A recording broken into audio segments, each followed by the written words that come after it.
우파 좌파 판단 기준을 시작하겠습니다. 우파 좌파 판단 기준은 한국 현대사 부록으로 그래요. 핵심만 다루려고 했는데 또 다루다 보니까 길어진 거죠. 책 한 권 이상이 돼 버렸어요. 그래서 독립을 시켰죠. 또 새로운 파트가 돼버리잖아요. 우파좌파 판단 기준이. 우파좌파 판단 기준을 정확하게 알면 여러 가지를 할 수 있지만 그래요. 근대 국가를 수립할 수도 있는 거죠. 근대 국가 수립을 하는 방식을 알게 되는 거예요. 그래요. 이 기왕 다룬 거 뒤에 다시 안 다루려면 제대로 다루는 게 좋겠죠.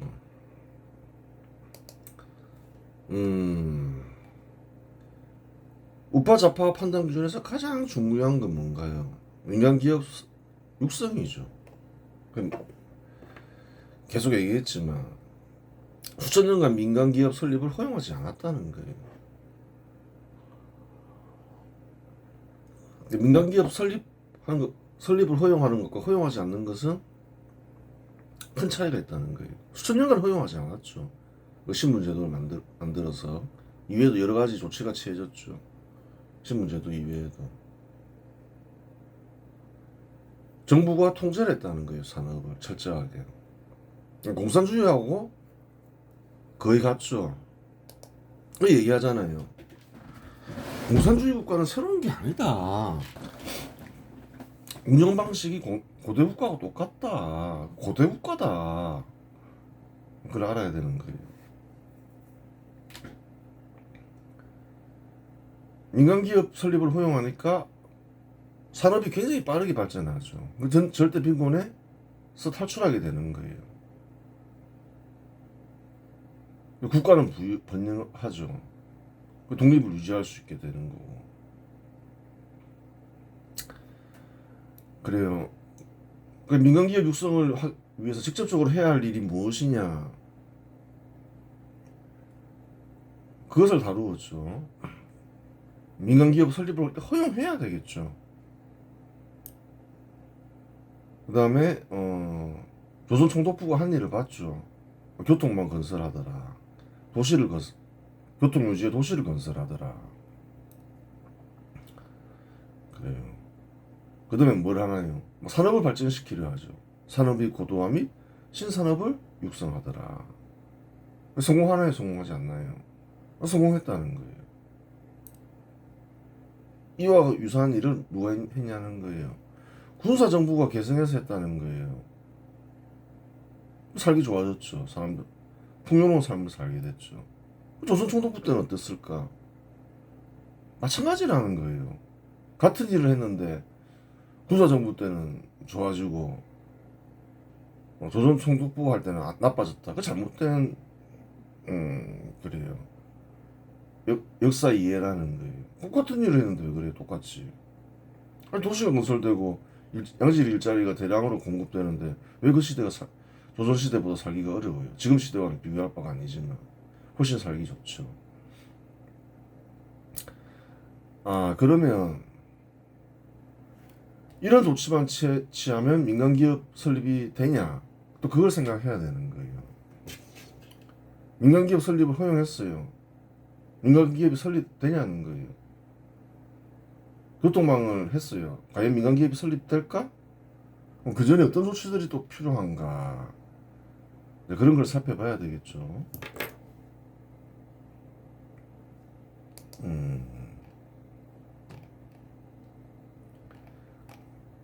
자유로운 경제 활동이 보장돼야 되겠죠. 이게 무슨 말이냐? 신분제도가 있어요. 수천 년간 신분제도가 있었죠. 그래요. 농민을 하면서 대대손손 농사만 지어. 그럼 직업 선택의 자유가 있나요, 없나요? 없다는 거예요. 평생 노비하고 대대손손 주인집에서 노예 생활이나 해. 그런 곳에서 민간기업이 수립될 수 있겠냐는 거예요. 근로자가 될 사람이 없잖아요. 기업이 성장 발전하기 위해서는 근로자가 있어야 되잖아요. 직업이 정해져 있어요. 그래요. 그런 곳에서는 기업이 수립될 수 없다. 또 그런 신분제도가 있으면 어떻게 되나요? 거주 이전의 자유가 없다는 거예요. 주인집에서 자기 마음대로 탈출해서 도시로 가서 근로자가 될 수 있냐는 거예요.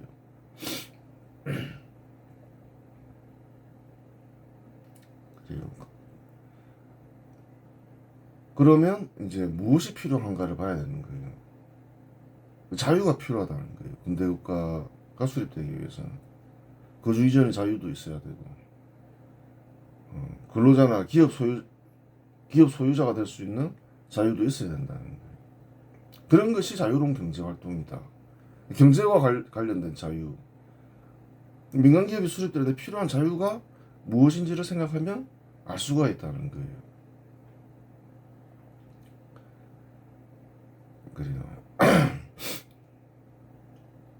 민간기업 설립을 허용한다고 하여 민간기업이 생성되고 성장하는 것은 아니다. 그래요. 투자를 금지 내지 제한한다거나 근로자가 되는 인을 금지 제한한다면 민간기업은 설립될 수 없다. 즉 직업 선택의 자유를 보장하지 않으면 민간기업은 설립될 수 없다. 직업을 선택할 수 있게 해야 된다는 거예요. 그러면 무엇을 먼저 해야 될까? 민간기업 설립을 허용해도 직업을 선택할 수 없는 곳에서는 민간기업이 우선 안 된다는 거예요. 그럼 뭐부터 해야 되냐? 신분제도를 폐지하면 된다는 거예요. 우선적으로 해야 될 게 신분제도 폐지라는 거예요. 그 다음 보겠습니다. 자유로운 경제활동의 보장에는 거주 이전의 자유 역시 포함된다. 농촌이 농면의 거주가 제한되어 도시로 거주를 이전하는 것이 불가능하면 서서상공업이 발전한 도시에서 기업이 생성되어 성장하기 어렵다.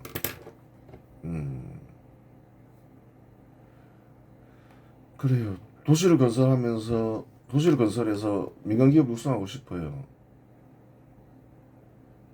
신분 낮은 이들이 이제 자유를 찾아서 도시에 오거나 더 큰 소득을 얻기 위한 사람이 도시로 이주해야 되겠죠. 그래야 근대국가가 수립이 된다는 거예요.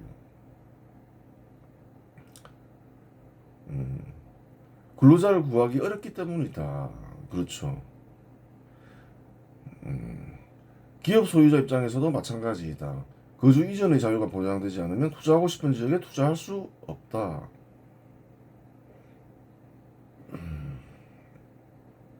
그래요.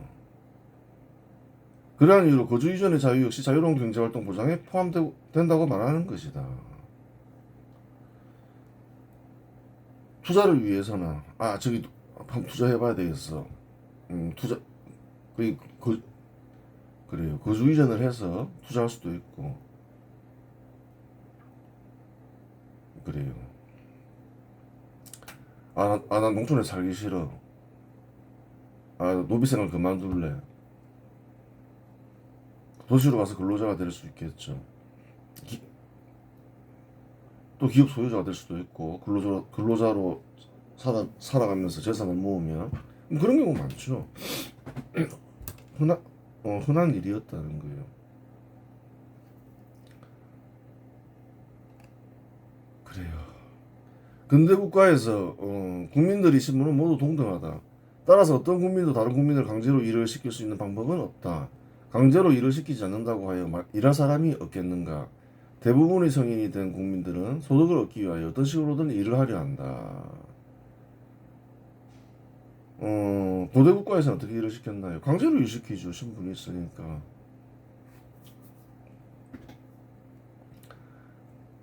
몇몇을 빼고는 강제로 일을 해야 되죠. 근데 근대 국가는 어떤가요? 신분이 모두 동등하죠. 그런 경우는 어떻게 일을 시키나요? 강제로 일을 시킬 수 있는 방법이 없다는 거예요. 그런다고 다 일을 안 하느냐? 그렇지 않다는 거예요. 소득을 얻기 위해서 일을 해야 된다는 거예요. 그때 어떻게 일을 하냐? 계약을 통해서 일을 한다는 거예요. 이를 통해 소득을 얻어 생존하는 일은 생물인 이상 피할 수 없기 때문이다. 그러한 이유로 기업가는 소득을 보장하며 일을 시킬 사람, 즉 근로자를 고용하여 기업을 유지 성장시킬 수 있다. 그 이해관계가 맞는 거죠. 그러니까 계약이 성사되는 거죠. 이와 같은 관계는 집단과 집단, 집단과 개인과의 관계에서 동일하다. 신분의 우열이 없는 곳에서는 계약에 의한 방법 외에 일을 시킬 수 있는 방법이 없다. 그래서 이제 중요한 게 뭐가 되나요? 계약의 자유가 중요해지는 거예요. 계약을 가급적 자유롭게 하는 거죠. 계약을 할 수 있는 자유를 주는 건데, 물론 그 계약이란 거는 이제 근대 국가에 부합돼야 되겠죠. 뭐 노비 계약 이런 걸 할 수 없는 거예요. 또 생명과 재산을 해치는 계약 같은 걸 할 수가 없는 거죠. 그래요. 그 민간 기업이 수립되기 위해서는 자유로운 경제 활동이 보장돼야 되는데 세 가지 자유가 중요하더라. 직업 선택의 자유. 직업 선택의 자유가 있으면 민간 기업 설립을 허용해도 근대 국가가 수립되지 않는다. 거주 이전의 자유. 또 계약의 자유가 있다. 이 세 가지가 제도적으로 필요하다. 그래요. 그럼 역사에서 언제 이런 것들의 자유가 보장되었느냐 확인해봐야 되겠죠. 누가 허용했느냐 살펴봐야 되는 거예요. 현 시대 한국에서는 자유로운 경제활동이 상당 수준 보장되고 한국인들은 이를 당연하게 생각하지만 자유로운 경제활동을 보장하는 일은 역사적으로 최근의 일이며 수천 년간 자유로운 경제활동은 보장되지 않았다. 그걸 알아야 되는 거예요. 자유로운 경제활동이 언제부터 보장되었느냐. 어느 국가나 수천 년간 보장되지 않았다는 거예요. 빠른 것도 한 수백 년밖에 되지 않았다는 거예요. 고대 문명은 신분제도를 옹호했고 농업을 중시하였다. 농업을 지배하고 있는 귀족이나 왕실은 직업 선택을 금지하였으며 거주 이전 역시 금지하였다. 사실이죠. 신분이 낮은 농민이 농촌을 이탈하며 농업 생산량은 약화될 수밖에 없고 이는 귀족이나 왕실의 소득을 감소시키니 그들에게 직업 선택을 금지하고 거주 이전을 금지하는 일은 당연한 일이었다. 거주 이전이 보장되지 않았다는 거예요. 신분제도 하에서 철저히 금지되었죠. 왜 금지시키지? 그 생각해야 된다는 거예요. 귀족이나 왕은 어떤 사람이냐? 농업이 지배자라는 거예요. 농민이 이탈하면 소득을 얻을 수가 없다는 거예요. 그래요. 거주 이전을 금지하는 게 당연하죠. 농업의 지배자인 왕실과 귀족은 수천 년간 자유로운 경제활동을 금지하였기 때문에 자유로운 경제활동은 절로 얻어진 것이 아니다. 자연히 자유로운 경제활동을 금지하려는 근대국가 수립 반발 세력과 상호업자들과 미천한 신분의 연합으로 구성된 근대국가 수립 세력 간 투쟁이 일어나고 결국 내전으로 이어지는 것은 피할 수 없는 역사적 기결이었다. 그걸 알아야 되는 거예요. 근대국가가 수립될 때 내전이 일어나고 수십만에서 100만 명 이상이 죽더라. 한국에는 뭐 그런 흔적이 거의 발견하기 어렵지만 왜? 전혀 없었다고 볼 수는 없지만 그 피해가 매우 작았죠. 근대 국가 수립할 때 매우 작았다는 거예요. 동학한테 피해가 있지 않았느냐? 동학도 이제 근대 국가 수립 반발하기 위해서 누구를 공격하는 건가요? 그걸 알아야 되는 거예요. 일본이 식민지를 만들기 위해서 한국에 들어왔냐는 거예요. 그렇지 않다는 거예요. 청군을 격파하기 위해서 들어왔다는 거예요. 청군을 격파하고 갑신정변 인사들을 내세워서 조선을 개혁하고 근대국가를 수립하고 그래요. 친일 국가로 만들려 했죠.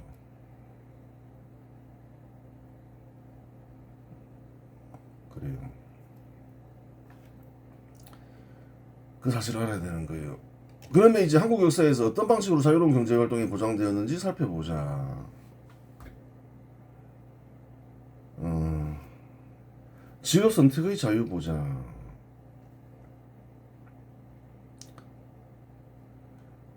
그런데 이제 직업 선택의 자유는 어떻게 보장되었을까? 지금은 현 시대 한국에서는 공직자가 되고 싶은 사람은 아무나 될 수는 없죠. 공직자가 시험을 치면 누구나 될 수 있죠. 한국인인 이상. 근로자가 될 수도 있고 기업 소유자가 될 수도 있죠. 물론 이제 되기 위해서는 능력을 갖추어야 되겠지만 하여튼 누구나 될 수는 있다는 거예요. 금지하거나 그런 건 없다는 거예요. 직업 선택의 자유가 보장되고 있다. 현실 한국에서는. 그럼 언제부터 보장되기 시작했느냐? 조선시대에 보장됐냐는 거예요. 이 보장된 지 역사가 그리 길지 않다는 거예요. 현 시대 한국인들은 능력에 따라 기업 소유자가 될 수도 있고 근로자가 될 수도 있고 공직자가 될 수도 있다. 그러한 이유로 직업 선택의 자유를 당연한 것으로 생각할 수 있지만 직업 선택의 자유가 보장된 역사는 그리 오래되지 않았다. 사실인가요? 거짓말인가요? 사실이라는 거예요. 100년이 채 안 됐겠죠. 이 정도 수준으로 보장되는데 신분 제도가 유지되는 국가는 직업이 곧 신분을 가리켰고 직업 전환은 거의 불가능했으며 직업은 세습되었다. 사실이죠. 가장 높은 신분은 뭔가요? 관리죠. 조선시대에는 관리 중에서도 고위 관리가 가장 신분이 높죠. 여러 종류의 직업이 있겠지만 그렇게 현 시대와 같이 많지는 않지만 단순화되어 있지만 하여튼 직업에 따라서 그렇다는 거예요. 소돼지 잡는 백정은 뭔가요? 천민이죠. 직업이 곧 신분이잖아요. 농민은 어떤가요? 농민은 좀 여러 단계 나눠질 수 있겠죠. 자장농도 있고 소장농도 있고 또 노비도 있을 수 있고. 조선에는 그러한 신분제도를 산업공상이라고 부르며 직업별로 신분을 차별하며 직업 선택을 금지했다. 직업 선택의 자유를 보장하지 않았죠. 그 얘기하자면 직업 선택의 자유가 보장된 지 그렇게 오래되지 않았다. 누가 직업 선택의 자유를 보장했느냐? 중요한 역사인가요? 중요하지 않은 역사인가요? 중요한 역사라는 거예요. 현 시대 한국인들의 삶과도 직결돼 있고 그런 것은 절대 다수의 한국인들을 이롭게 하잖아요. 직업 선택의 자유를 누가 보장했니? 아는 사람이 있냐는 거예요. 한국에서.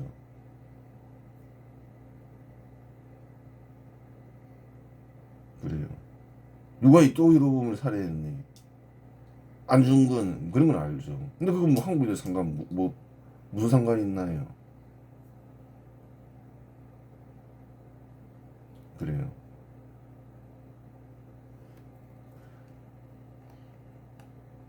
임진왜란을 격파했는데 누가 가장 행역한 공을 들였니? 이순신이다. 근데 그거 안다 해서 현실에 상관 무슨 관련이 있냐는 거예요. 특별한 관계가 없다는 거예요. 알아도 그만, 몰라도 그만이라, 모르도 그만이라는 거예요. 그 직업 선택의 자유를 누가 보장했느냐? 그거 얼마나 중요한 일인 거예요. 누가 보장했냐는 거예요. 잘 모른다는 거예요. 역사를 엉터리로 가르치고 있던 거죠. 근대국가가 수립되기 위해서는 민간기업이 육성되어야 하는데 기업가나 근로자가 될 수 있는 자유가 보장되지 않는 근대국가는 수립될 수 없다. 그래 내가 얘기했잖아요. 민간기업이 육성되기 위해서는 일단 기본적으로 직업선택의 자유가 보장되어야 된다. 직업선택의 자유는 1963년 박정희가 주도한 국가재건 최고위에서 마련한 헌법에서 보장되었다. 법적으로 보장된 거는 쭉 살펴보니까 1963년 헌법에 있더라. 그 이전 헌법에서는 찾기 어렵더라. 아마 63년 헌법이 맞을 거라는 거예요. 그 얘기했잖아요. 자유에는 두 가지 자유가 있다. 생활상의 자유,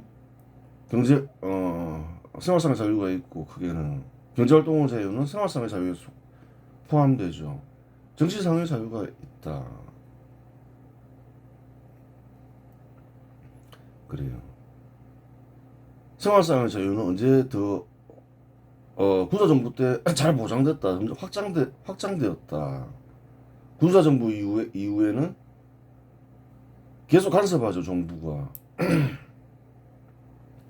뭐 부동산 투자도 잘 못하게 하고, 뭐 최근 들어서는 커피도 못 마시게 하잖아요, 자유롭게. 악화되고 있다, 생활상의 자유가. 군사정부 때는 확장됐고, 군사정부의 이후에는 박탈되고 있다. 그걸 알아야 되는 거예요. 절대 다수의 한국 국민들이 필요로 하는 거는 정치상의 자유가 아니죠. 정치활동 자유가 아니라는 거예요. 절대 다수 한국인들하고는 별 무관한 자유라는 거예요. 절대 다수 한국인들에게 중요한 거는 생활상의 자유다. 특히 경제활동의 자유다. 그걸 알아야 되는 거예요. 직업선택의 자유가 법적으로 보장된 거는 1963년 이후이지만 그 이전부터 직업선택의 자유는 실현되었다. 법적으로는 1963년에 보장되었고, 하지만 그 이전에도 살펴보니까 실현되었다는 거예요. 근로자가 될 수 있는 자유가 법적으로 보장된 시기는 1894년이다. 1884년 집권에 성공한 갑신정변 인사들은 근대화 혁명을 추진하기 위하여 신분제도를 폐지했다. 1884년에 혁명을 일으키려 했죠. 남들은 반란이라 하지만 혁명을 시도했다는 거예요. 근데 국가를 수립하기 위해서 보니까 신분제도를 제일 먼저 폐지해야 되겠다. 그렇게 생각했다는 거예요. 갑신정변 인사들은. 그렇죠. 신분제도가 폐지돼야지 거주 이전의 자유가 보장되니까. 또 근로자가 될 수 있고 기업 소유자가 될 수 있겠죠. 그러니까 순서가 있다는 거예요. 신분제도 폐지를 제일 우선적으로 생각을 했죠. 제일 먼저 해야 될 거라는 거예요. 신분제도가 있으면. 하지만 청군의 개입으로 3년 만에 권력을 상실했고 신분제도는 유지되었다. 이때 이제 혁명이 성공했으면 좋았죠. 굉장히 빨리 시작한 거죠. 근데 이때 성공했으면 좋은 거예요. 그래요. 예전에 조선왕실은 몰랐다는 거예요. 민간기업을 육성하기 위해서는 그게 이제 핵심인데, 민간기업 설립 허용도 해야 되고, 교통망 건설해야 되고, 뭐 이런 것도 있지만, 그 전에 우선적으로 뭘 해야 되나요? 민간기업 설립 허용한다고 해서 민간기업이 설립되는 거 아니라는 거예요. 우선적으로 해야 될 게 있다는 거예요. 신분제도를 폐지해야 되는 거죠. 직업 선택의 자유, 거주 이전의 자유를 보장해야 되는 거예요.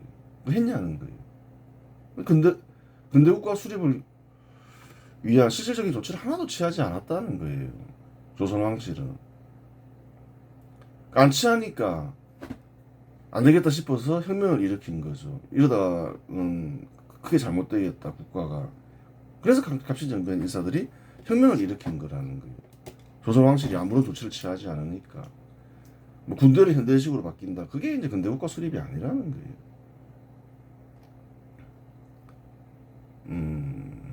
그래요. 동학난이 일어나자 조선 왕실의 요청으로 동학난을 일으킨 폭도들을 토벌하기 위해 당시 중국인 청나라는 청군을 한반도에 파병했고, 일본은 청군을 한반도에서 격파하여 청나라 세력을 몰아내기 위하여 일본군을 파병했다. 그렇죠. 일본군은 당시 서울이었던 한성부에 진입하여 조선 왕실을 제압하였고, 일본군의 도움을 받은 갑신정변 인사들을 중심으로 집권한 개화파 인사들은 집권에 성공했다. 일본이 하는 게 뭐냐? 왕실을 전복시켜서 자기들이 일본의 식민지를 만들려고 한 게 아니라는 거예요. 처음부터. 그건 아니라는 거예요. 개화파 인사들을 내세워서 한국을 근대국가로 만들고 친일국가로 만들려 했던 거죠. 왕실을 점령했지만 왕실도 내버려뒀다는 거예요. 집권 세력을 교체한 거죠. 개화파 인사들은 1894년 7월 공식적으로 신분제도를 폐지하였다. 신분제도가 폐지되었다고 하여 당시 한국인들이 직업을 자유롭게 선택할 수 있는 것은 아니었다. 이전에 동학을 일으킨 사람들을 보고 좀 모자란 일이라고 말한 이유가 뭔가요? 잘 보라는 거예요. 일본군을 습격해서 습격하면서 몰살당했는데 이상한 일이었다는 거예요. 청군이 동학난을 일으킨 자들을 몰살시키고 토벌하기 위해서 한반도에 진입했죠. 누굴 공격해야 되나요? 그래요. 청군을 공격해야 되는데 왕실에 간자가 있었죠. 전봉준. 그래요. 전봉준의 선동으로 일본군을 공격했다는 거예요. 이게 잘못된 거죠. 그리고 동학을 일으킨 사람들이 훗날에는 깨달았지만, 그래서 이제 군대국가 수립 세력이 됐지만, 상식적으로 생각을 해보라는 거예요. 조선 왕실이 이롭냐, 갑신정변 인사들이 이롭냐는 거예요. 자기들에게 신분제도 폐지가 누구에게 이롭냐는 거예요. 근데 그런 걸 몰랐다는 거예요. 신분이 낮은 농민들에게 유리하죠. 그럼 누구를 지지해야 되냐는 거예요. 조선 왕실이 아니라는 거예요. 근데 처음부터 동학 교도들이 근대국가 수립 세력은 아니었다는 거예요. 오히려 처음에는 집권한 갑신정변 인사들을 몰아내기 위해서 또 그래요. 폭동을 다시 이제 재차 일으킨 거죠. 개화파 인사들은 1894년 7월 공식적으로 신분제도를 폐지하였다. 신분제도가 폐지됐다고 하여 당시 한국인들이 직업을 자유롭게 선택할 수 있는 것은 아니었다. 직업이 없으니까 뭐 현실에서 기업도 없었고 그 말이죠. 기업 설립이 허용되지 않았으니 기업가가 될 수 없었으며 전 국민을 상대로 공직자를 선발하지 않았으니 공직자가 될 수 있는 기회도 없었다. 그렇죠. 식민지 시기 도시가 건설되고 기업이 설립이 되면서 한국인들은 근로자가 될 수 있게 되었다. 그 신분제도가 폐지됐다고 해서 모든 직업을 자유롭게 선택할 수 있는 건 아니라는 거예요. 즉 근로자가 될 수 있는 제도는 1894년 마련되었지만 실현된 것은 1910년 이후 식민지 시기이다.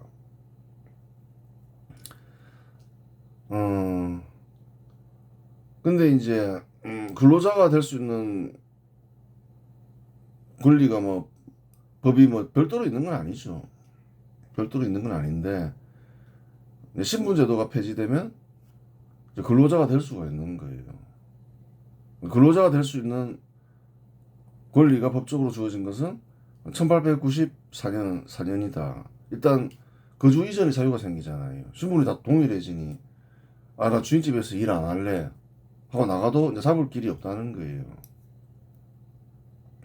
그리고 근로자가 될 수 있는 거죠. 근로자가 될 수 있는 법적 제도는 1894년에 이제 수립되었다. 그걸 알아라는 거예요. 신분제도가 폐지되면서 누구에 의해서 어떤 세력에 의해서 그게 이제 실현되었느냐 그걸 보라는 거예요. 개화파 세력에 의해서 실현되었다. 개화파 인사들이 집권하면서 1910년 12월 29일 조선총독부 데라우치 마사타케는 회사랑을 공포하여 조선총독부 허가시 민간인의 기업 설립을 허용했다. 그걸 알아야 되는 거예요. 민간기업 설립이 허용되지 않았다는 거예요. 조선시대에는. 근데 이제 최초로 허용된 게 언제냐? 누구에 의해서 되었느냐? 조선총독부에 의해서 되었다는 거예요.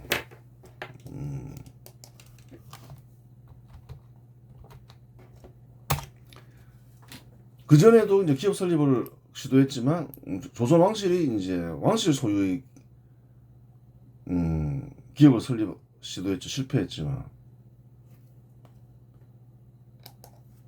당시에는 정부가 조선 왕실이었잖아요. 그럼 뭔가요? 공산당이 공기업을 설립한 공산당 산하의 기업을 설립하는 거하고 똑같죠. 그래서 근대국가 수립하고 상관없다고 한 거예요. 조선 왕실은. 데라우츠의 조치 이후에 금융, 방직, 식료품 등을 생산하는 한국인 기업이 설립되었다. 대표적인 사례로 1999년 김성수가 설립한 경성방직과 박성직이 세운 박성직 상점 등이 있다. 그 이제 이후에 민간인들이 기업을 설립을 시작하더라. 근데 이제 완전히 민간인들이 기업을 설립을 완전히 허용한 건 아니었죠. 허가를 받아야 됐었다. 데라우츠의 조치로 기업가가 될 수 있는 자유를 얻었지만 허가를 받아야 기업가가 될 수 있으니 제한된 자유였다. 그렇다고 하더라도 민간인이 기업을 설립할 수 있게 되었으니 이전에 비해 직업 선택의 자유가 확장되었다. 이전에는 할 수 없었잖아요. 데라우츠가 최초로 민간인들의 기업 설립을 허용했다는 거예요. 허가를 통해서. 그러면서 실제로 민간인이 기업을 설립하는 사례가 나왔다는 거예요. 역사적 사실이죠, 뭐 이거는. 1920년 조선총독부 총독 사이토 마코토는 회사령을 폐기함으로써 민간 기업을 누구나 육성할 수 있게 했다. 사실이죠. 이제 20년 되면 아무나 그냥 민간 기업 설립해. 그런 조치를 취했다는 거예요. 수천 년간 정부가 없이는 설립할 수 없는 민간 기업을 1920년부터는 누구나 설립할 수 있게 되었다. 이로써 근대 국가를 수립하는데 반드시 필요한 기업가와 근로자가 될 수 있는 자유가 한국인들에게 보장되었다. 누가 보장시켰냐요. 중요한 직업 선택의 자유 보장은 조선 총독부가 시행했다는 거예요. 대부분의 직업 선택의 자유는 조선 총독부가 시행했다. 조선시대 때는 허용되지 않았다. 그 사실이죠. 기업 소유자와 근로자 대부분 국민들은 가정은 이제 기업 소유자와 근로자죠. 언제 누가 허용했느냐? 중요한 역사인 거죠. 조선 총독부다. 그러니까 근로자가 될 수 있는 자유는 계약파 인사들이 집권하면서 시행되었고, 근데 이제 그 근로자가 될 수가 없었죠. 기업이 없으니까. 이제 실현한 거는 조선 총독부죠. 산업을 발전시키면서 도시를 건설하고 예전에 하긴 했죠. 그 다음에 기업을 설립할 수 있는 자유를 허용한 이가 누구냐? 그 중요한 역사라는 거예요. 조선 총독부 총독 데라우치다. 완전히 허용된 것은 허용한 이는 조선 총독부 총독 사이토 마코토다. 그 중요한 역사라는 거예요. 한국인들의 삶은 어떻게 됐을까요? 훨씬 나아졌다는 거예요. 근데 예전에 얘기했잖아요. 조선 왕실이 절대 다수 한국인들에게 기여한 바보다 조선 총독부가 한 일이 훨씬 많다고. 기여한 바가 훨씬 크다고. 절대 다수 한국인들은 환호했을까요? 환호하지 않았을까요? 이러한 조치에. 그런 부분이 있는 거예요. 1910년 조선 총독부 데라우치는 고등문관시험과 보통문관시험을 실시했다. 이로써 한국인들은 신분에 상관없이 실력만 있으면 공직자가 될 수 있는 권리를 얻게 되었다.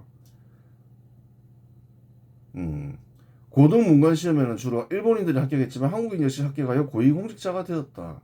고위공직자가 되는 경우도 있었죠. 당연히 이제 학업관리자는 될 수 있었고. 고등문관시험은 총독부 국장급 이상의 고위공직자를 뽑는 시험이었다. 대부분 일본인들이 합격했지만 조선인들 중에도 합격한 이들이 있었다. 사실이라는 거예요. 사법과 합격자들은 판사, 검사, 변호사 등으로 활동했는데 홍정욱은 1914년 합격했고 한경만은 1916년에 합격했다. 합격한 이들이 있었다는 거예요.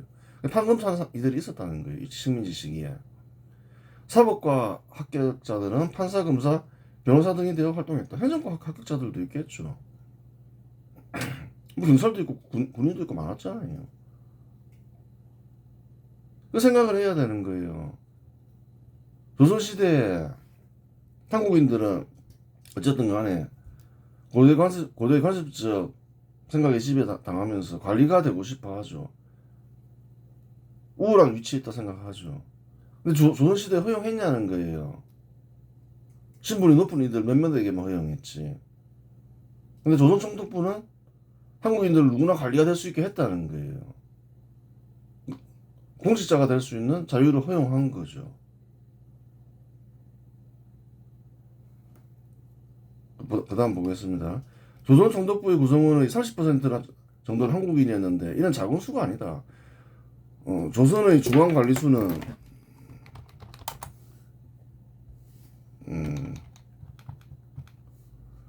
1000명이 채 되지 않았지만 조선총독부의 공직자 수는 5만 명에 달했다.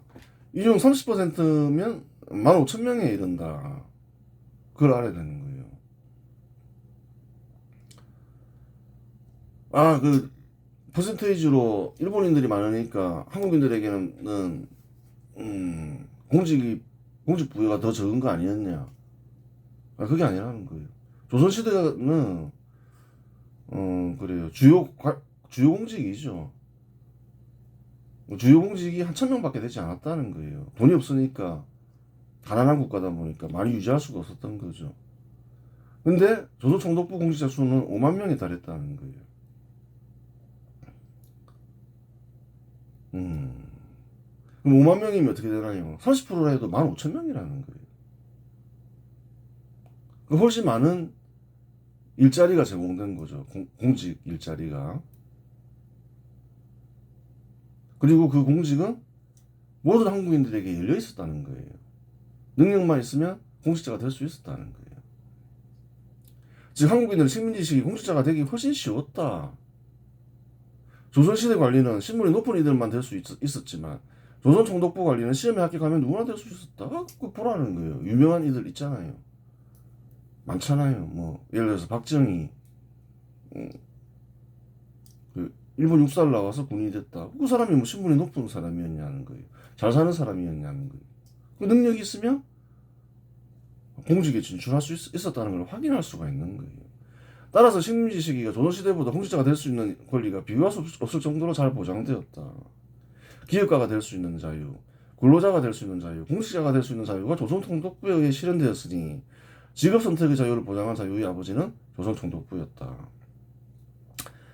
근데 그걸 알아야 되는 거예요. 현 시대 한국인들은 식민지 시기 공직자나 기업가를 뭐 친일파라고 매도하려는 세력이 있죠. 다른 국가에는 그런 게 없는데 식민지를 겪었다 하더라도 공산주의 세력은 영원의 국적이 북한이죠. 한국을 파괴하기 위해서 그런 주장을 하지만 잘못된 거라는 거예요. 다 자기 조상들이 이야기라는 거예요. 식민지 시기도. 그래서 조선총독부 역사를 일본의 역사로만 보지 마라. 역사란 건 삶의 역사다. 사람들이 삶의 역사다. 조선총독부 역시 한국의 역사가 또 된다. 한국인의 삶과 직결되어 있다. 정확하게 평가해야지 사실을 정확히 알고 평가해야지 현 시대 역사를 이해할 수 있다. 조선총독부가 기여한 바는 굉장히 크다. 한국인들의 삶에 큰 영향을 미치고 있다 이 말이죠. 잘 보라는 거예요. 도시를 건설하면서 또 인프라를 구축하면서 양질의 일자리를 대량으로 공급했다. 현 시대 한국 정부 중에 뭐 그런 정부 있냐는 거예요. 군사정부 이후에 다 조선총독부 총독보다 기여한 바가 적죠. 또한 무엇을 했느냐 보라는 거예요. 조선시대에는 직업 선택의 자유를 보장하지 않았지만 조선총독부는 직업 선택의 자유를 결국 다 보장했다는 거예요. 직업 선택의 자유가 보장되지 않는 곳의 그 주민들이 살기 좋나요? 직업 선택의 자유가 보장되는 곳이 살기 좋은 건가요?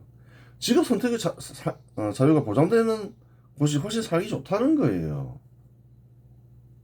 그걸 알아야 되는 거예요.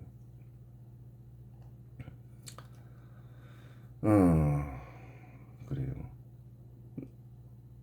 이렇게 생각해야 된다는 거예요. 대부분의 한국인들의 조상들은 신분이 낮은 사람들이었죠. 높은 사람 별로 없었다는 거예요. 대부분 다 낮았다는 거예요. 조선시대에 살기 어려웠는데 조선 총독부 때문에 일자리도 구하기 쉬워졌고 조선시대에 비해서 훨씬 구하기 쉬워졌죠. 그래도 이 식민지 시기에는 조선시대에서는 보장이 되지 않았는데 식민지 시기에는 직업 선택의 자유가 보장되면서 부자도 될 수가 있었고 능력에 따라서 관리도 될 수 있었고 그리고 기업가가 될 수도 있었구나. 이 시대 사람들은 조선시대보다 훨씬 살만했구나. 그렇게 사실이라는 거예요, 그게. 그렇죠. 그래서 조선총독부가 기여한 바가 크다는 거예요. 그럼 자기 조상들의 이야기라는 거예요. 더 살기 좋아졌으면 어떤가요? 다행한 일이지. 그래도 좀 살기 좋아졌다 해서, 그게 협조했다 해서, 공직자였다는 이유만으로, 악당이다. 자기 조상들은 모욕하는 일이라는 거예요. 대부분 다, 성실히 살았는데. 그래요. 이번 시간에서 마치겠습니다.